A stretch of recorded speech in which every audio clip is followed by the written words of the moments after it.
Nasawi ang 3 umano'y miyembro ng rebeldeng grupo sa engkwentro sa Rosario, Batangas. Nakatutok si Denise Abante.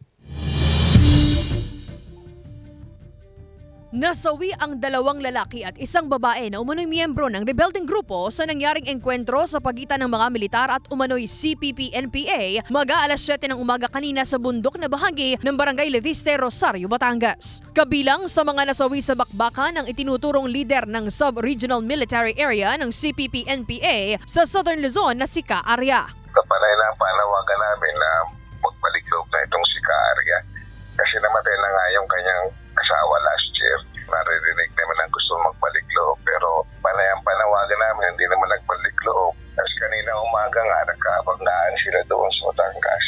Napasama siya doon sa namatay. Sa inisyal na report ng AFP, tumagal ng mahigit 30 minuto ang nangyaring bakbakan. Walang nasugatan o nasaktan sa mga miyembro ng militar. Na-recover sa pinangyarihan ng engkwentro ang iba't ibang kalibre ng baril at mga pampasabog. Patuloy na nagsasagawa ng assessment ang mga otoridad sa lugar. Pansamantala namang nakalagak sa isang punerarya ang mga bangkay ng mga umano'y rebeldeng grupo. Paulit-ulit na panawagan ng otoridad sa mga residente ang iba yung pag-iingat, gayon din ang agarang pagre-report ng mga kahina-hinalang kilos na mapapansin sa kanilang lugar.